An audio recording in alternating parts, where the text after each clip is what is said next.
जैसे ही वह धूप जो इंसान को झुलसा सकती है फिर से आसमान में दिखाई दी, तीनों लोग तेजी से एक चट्टान के पीछे छिप गए ताकि खुद को बचा सकें।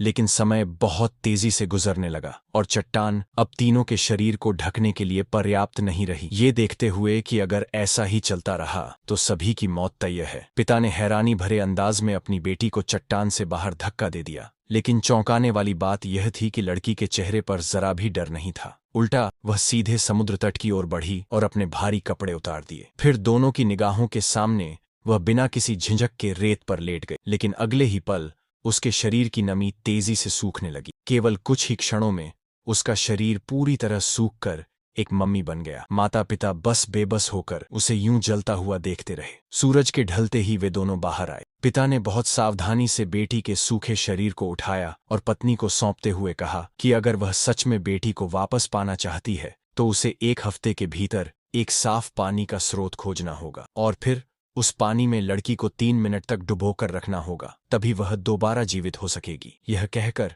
वह बिना पीछे देखे चला गया। महिला अपने पति के इस अजीब व्यवहार से पूरी तरह हैरान रह गई, लेकिन बेटी को फिर से पाने की उम्मीद में वह लंबी और कठिन यात्रा पर निकल पड़ी। तमाम मुश्किलों के बाद वह आखिरकार गंगा नदी तक पहुंची। जैसे ही उसने अपनी बेटी को उस स्वच्छ जल में रखा, एक अजीब दृश्य सामने आया। पानी के स्पर्श से लड़की का शरीर स्पंज की तरह तेजी से फूलने लगा। केवल 2.5 सेकंड में वह पूरी तरह से इंसान की शक्ल में लौट आई। जैसे ही बेटी धीरे धीरे पानी से बाहर निकली, मां के चेहरे पर एक लंबे समय बाद मुस्कान लौट आई।